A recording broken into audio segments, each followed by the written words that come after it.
Hello, everybody, and welcome to Pastrami Nation. We are the meat of pop culture. We have a very special interview today. So, first joining us from Pastrami Nation, we have Rebecca Benson Hello. and Kevin Hoskinson. Hello. And joining us today to talk about their new book coming out from Mad Cave. The book is called They Fell from the Sky. We have Liezl Buenaventura. Hi. Thank you for joining us. Thank you so much for having me. Oh, we are excited for this. Go right ahead, Rebecca. All right. Well, first off, can you please tell us how you got into comics to begin with? Right. So I actually got into comics, over 10 years ago. It's been a while. I am a visual artist by profession, and I got into comic coloring in like 2008, 2009. And then I started applying on forums of all places. There was no like Twitter and social media wasn't really big back then. So I started applying for jobs, coloring jobs on forums. And then I started getting them and I started working for independent creators. And then I started getting work from small to medium publishers. And I started writing in 2019. I thought I would apply for this talent search from Mad Cave in 2019. But sorry, my brain is not working. Give me 1 second. I'm blanking on the dates. No worries. So in 2019, Mad Cave had a talent search, and I thought I would join it, right? But I wasn't sure if I would win, and I wasn't professional at all because you have to be an amateur to join it, and I was an amateur writer, and then I joined it. I won. That's where my writing career started with the 2019 talent search. Very cool. Awesome. Yeah, that's awesome. It's so inspiring to hear too. Entering the contest and winning. I'm sure you're pretty excited about that opportunity. Yeah, everyone's been really great. I think that anybody who wants to get into comics should definitely check out the talent search. It's they have a writing part and an artist part, and the artist that I'm working with on They Fell from the Sky is actually also one of the winners. So they put us together. Cool. So he's great. He's from Spain. His name is Xavier. Awesome. So, if you don't mind, can you tell us a little about your upcoming series? Okay. I'm gonna refer to my notes for this. So basically, They Fell from the Sky is about it's about a friendship between a 12-year-old boy named Tommy and an alien visitor from another planet. Fans of E.T., Lilo and Stitch, will recognize this boy and his dog type story, I'm sure. And this is kind of like my love letter to that genre. And I'm a mom, and I grew up. I was born in '83, so I grew up with these adventure movies, and I was so happy to be assigned this project. And yeah, I hope people enjoy it, and I hope they get the references. But even if they don't, it's fine. I'm sure there's a whole generation of kids who have never seen E.T., so that's fine. Right. Yeah. Good point. Yeah. Well, I know for me, being mid '80s kid too, I've kind of Yeah. to instill those great movies and in my own child. So that was really Yeah. hard for me to begin with, once it was plugged as E.T. and the Lilo and Stitch, all the familiar things. So I was really Yeah. excited about it. Yeah. And also I'm a fan of Stranger Things. Yes. Yes. And when that came out, I was like, oh, this genre is alive again. And I was so happy to see that.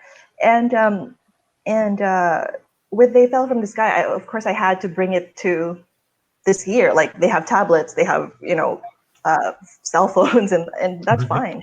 But I tried to keep the spirit of that genre alive in my story.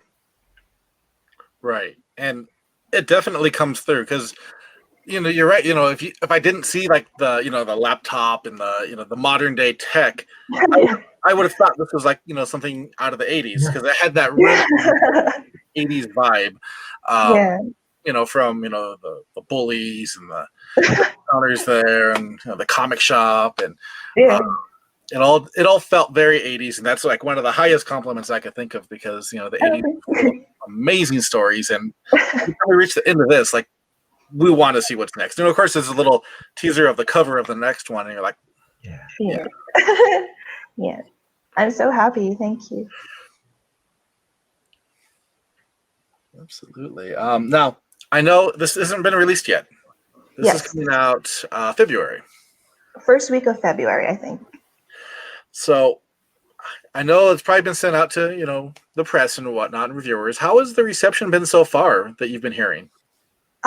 So I've read the reviews that have tagged me. Oh, thank you, Rebecca, for tagging me. So I read that, and I read a couple of, maybe I read 2 or 3 other reviews.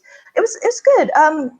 People do recognize the genre, which I'm happy it's recognizable as that genre of kids and alien friendships, and people do recognize the 80s in it despite the technology. And yeah, I've been happy. I'm sure there's some people who don't like it, but I haven't seen the reviews yet. I haven't seen all the reviews yet, so far I'm happy. And I'm very grateful that people are reading it and taking the time to review it, because I know that it's I'm a very this is my first official work as a writer, so I'm pretty much like a no-name writer, and thank you for taking the time to read it. Well, the premise, and when we first saw the cover from when they sent the blurb out from Mad Cave, it just caught, and we're right there. We were just like, oh, because there was that in another book, and this one stood out. Nothing against the other book, this one really stood out. I'm reading the other book too, so don't get Mad Cave. But this one really stood out, though. Just reading about the quick little log line on there, and just seeing the design and whatnot, it made you want to dive into it. And you're with a really good publisher. Mad Cave has produced some high quality books. Some of our favorite from 2020 were actually Mad Cave titles. So that's great. I'm so happy. You're in good company. Yeah, I've met some of my fellow writer winners from 2019. They're all very nice. They're like, everyone is just nice. So I'm very happy. Right. Yes. Stoney spoke highly of you. Oh, that's so sweet. Yeah. He's a very nice guy.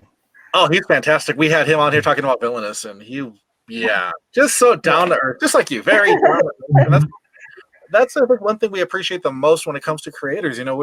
We're all people, and it's so great when we just get to connect as people, and not sometimes I'm not going to mention any names, but I mean there's a guy there at Dark Horse, but you meet some people and they kind of look down and talk down to you, and you're like, we're all people, And I've always felt the great connection from everybody I've talked to at Mad Cave, you included, and it's just been fantastic.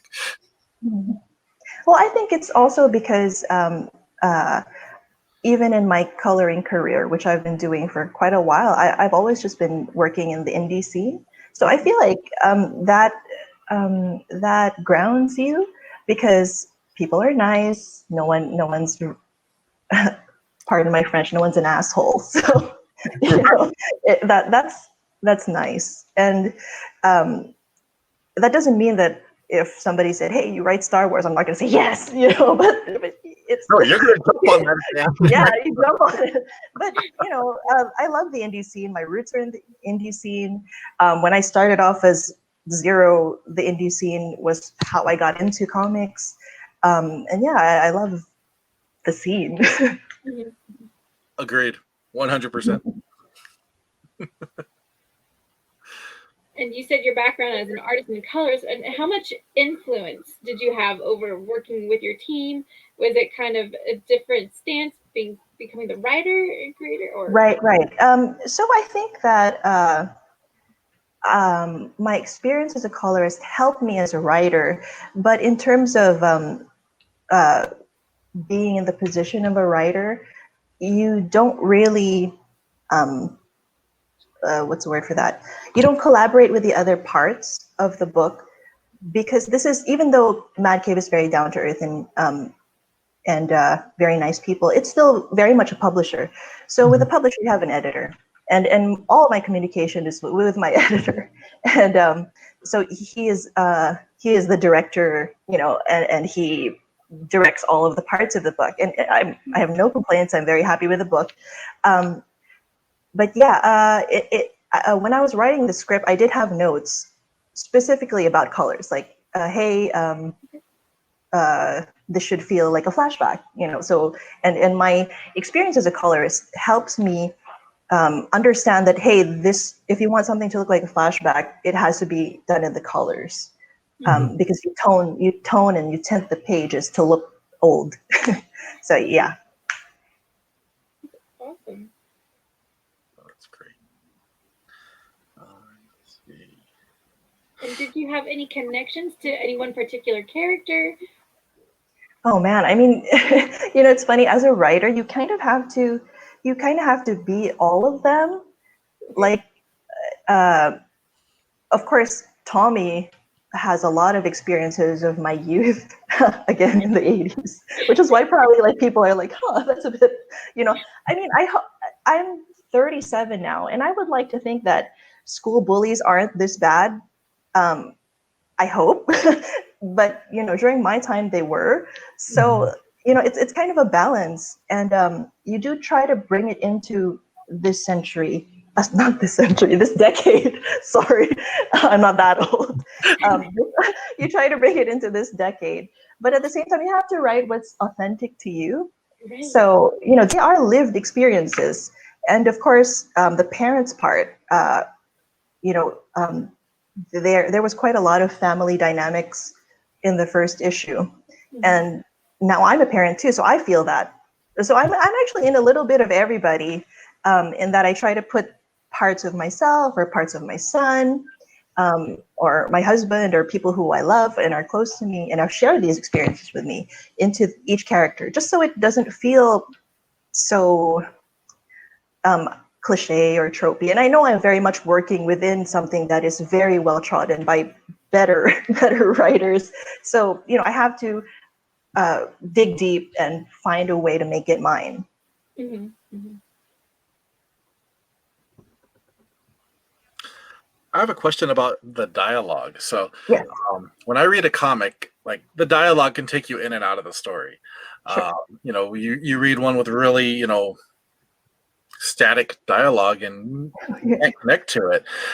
This all felt very natural, and it felt like something you would actually hear coming out of the characters. How do you go about doing that? Because I know some people, like, they take notes of people in that age group on what they say and try to create the dialogue that way. What technique did you use to craft the dialogue to sound like your character? 12-year-old kids. Yeah. So I try to remember what it was like to be 12, and my son is actually only 6, so he's not quite there yet. He's not that articulate yet.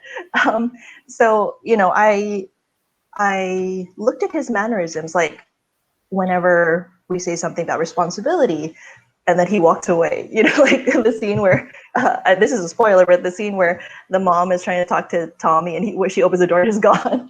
I mean, that's kind of like a very, very authentic experience for parents. Like, you're trying to talk to your kid, you're being serious, and then you turn around, he's gone. And that's a very realistic thing. Regarding the articulateness of the characters, I was trying to think of myself as 12 years old, but better, because I don't think I really talked in that articulate a way, but I would like to have talked like that. So there's a difference between just recording speech versus writing speech. And I tried to make it feel real, but at the same time, you fix it. You make it sound better when read. So basically, it was me as 12, but far better than I actually was. Yeah, I have to say you did nail the dialogue. I have a 13-year-old son, and how he acts, that's how he is. He's that little kind of, I hate to use the word nerdy, but like kind of, he's into like Star Wars and like video games and stuff, and that's kind of his thing. So yeah, flowed well with that. I feel that. Definitely. And you definitely had some influences from Star Trek worked in there too. Oh yeah, for sure. I would have used Star Trek if we could, but we can't. It's definitely like some people mentioned that it was like a Star Trek parody, but I would say that it's a homage. I mean, it's nothing. It's not mocking at all. I love Star Trek, and I was kind of a Star Trek nerd. So my time was Next Gen. Like that was my Star Trek. But the Star Trek of my youth was Picard. And then Voyager. I always loved both Star Wars and Star Trek. So I don't know if I'm allowed to say that, but yeah, I'm a fan of both franchises. And I did grow up with both of them. So yeah, it's all very lovingly referenced. See, I think I'm the only one that's not a fan of both. I know Rebecca's a fan of both. And I'm a fan of both. Yeah. I have went on podcast and like said, if you like Star Trek, get out. Oh no! Give it a shot. It's all right. You got me and Rebecca on your side. No worries. But I've given it a shot, and I've seen like the older ones, the real old ones. Captain Kirk, and then I even seen a few with Picard, and I can't fault their storytelling. The storytelling is amazing. To me, like growing up, it was always, why do I want to watch a bunch of old men in sweaters with when I could watch like a Jedi Knight? That's true. The storytelling aspect can't be ignored. So I completely agree. It's a great thing to pay homage to. Absolutely. Now, indie scene is your scene. What books are you reading right now, so we can kind of get a feel for what you're reading? Gosh, it's hard to kind of say what I'm reading, because I'm reading a lot of the books that I've done. I've colored. I mean, I'm so full of myself. Oh, not at all.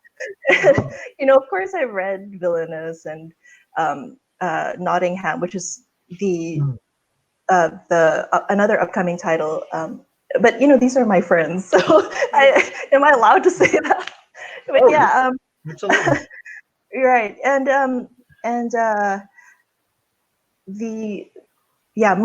so once you start working in comics, you kind of get really into the stuff you do, which I'm so sorry.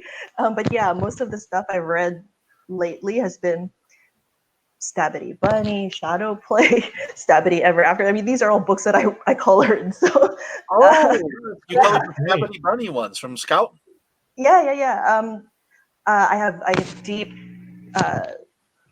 love for Richard and Dwayne. Richard is the writer, right. Dwayne is the artist. We started years ago. Like Stabbity Bunny was one of the first things I did independently, because if you're not aware, Stabbity Bunny did not have Scout yet. It started out just as Richard looking for a team, and then he brought it to conventions. And then we got to issue 6, I think, 5 or 6, before Scout. He went with Scout, and then Scout re-released everything from issue 1. Right. And we're still going up to now. So, and then it did offshoots. What do you call that? Spin-offs, which is Stabbity Ever After and Shadow Play. So, I mean, a lot of people who recognize my coloring recognize it from Stabbity Bunny. So, I have nothing but great things to say about that duo. Yeah. Oh, that's so cool. I didn't know that. I have a few Stabbity Bunny books in my collection. So. Oh, that's great. awesome. Yay. Yeah. Okay, but in terms of like the books I used to read before I got super full of myself, um, I used to read a lot of DC Vertigo, and I was very, very sad when they went under, not under, when they closed. Yeah. So at the height of my, really obsessed with comics phase, which was early teens, like or preteens to further on, I loved X-Men, Batman, and then when I got into Vertigo, I just consumed as much as I could get my hands on, and yeah, so that genre of comic book, which is it straddles the line between being horror and like occult, weird, adult, dark stuff. That was what I was really into. Oh, I sound like an emo teenager. But yeah, that was what I was into when I was about 16, 17, 18. And then, of course, my favorite author is Neil Gaiman. And I followed him even after comics. And I tried to buy his bibliography as much as I can. I think I want to say I have all of his books, but I'm not sure if I have. So let's just say I have like 90% I've read 90% of him. So yeah, but I loved his comic work, and I wish he would come back to it. But I understand why he would prefer to write novels. I think we would all love a Neil Gaiman Sandman continuation in there, because Thank you. Sandman is like one of the most amazing series of all time. Yeah. And Agreed. American Gods and Nazi Boy. Mm-hmm. He's actually my favorite author as well. So. Oh, that's great. I'm so excited about the Netflix Sandman. I don't know if that's still happening, but I was waiting for it. Last I heard, everything's going forward on it, because everything that hits like a film, it gets like stuck in like production hell. And I heard that. And now, like, it's actually moving forward, and Netflix has done a killer job on their adaptations with Umbrella Academy. From what I hear, The Witcher is really good. I watched it; it's great. Yeah, so I think if it happens, like, I mean, of course, like, go the route of like the Absolute Volume 1 or the audiobook, that whole story. Give us that. Give us the tie-in with Constantine and Etrigan, and I'd be there. Did you hear about the audiobook? That's great. It was really well done. So yeah, I was so good. I was so excited. Rebecca and I have both listened to it, and oh my god, it's so good. Yeah. So I'm hopeful and I'm excited, and I hope they are what's the word for that?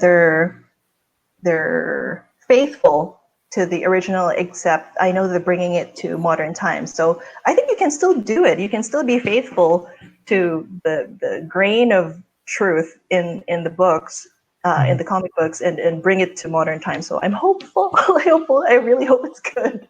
It's one of those things where always don't ruin it, please. Just please be good so I don't have to hate it.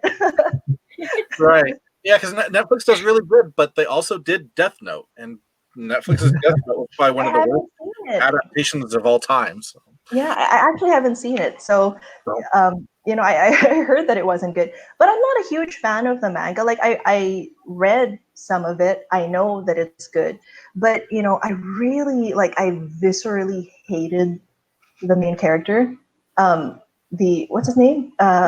Is it Light? Yeah. Yeah. I was like, oh, you're so evil. I was like, how can I root for this guy? And I guess I'm just, I'm so I need a main character that's kind of good. And it's hard for me to really fall in love with a series where he was just objectively, not a good guy, I guess. That's a really good point. Death Note fans. He was the main character, yet he was not a hero by any right. Yeah, right. Yeah. Oh, that's I didn't really think about that. You're right. How it was an antagonist the whole time. Yeah, and I know that there is a space for stories like that, because not every story can be about a hero, and I'm 100% I understand that it's a great manga. I don't want to read it. It's one of those things where I couldn't bring myself to finish it.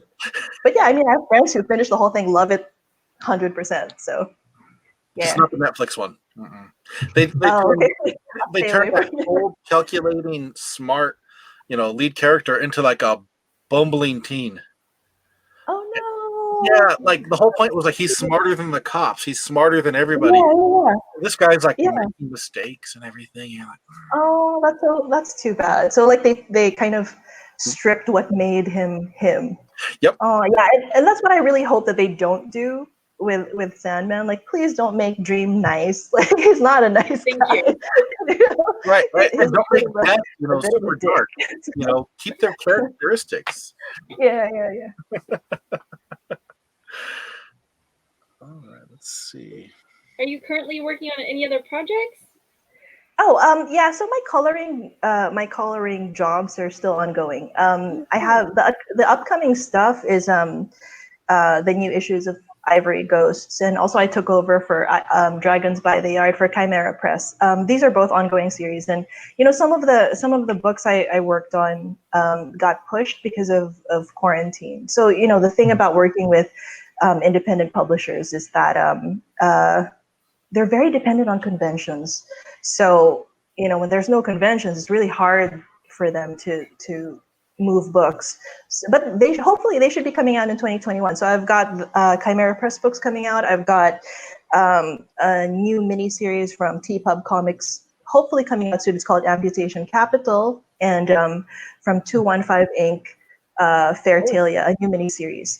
So these are all coloring jobs.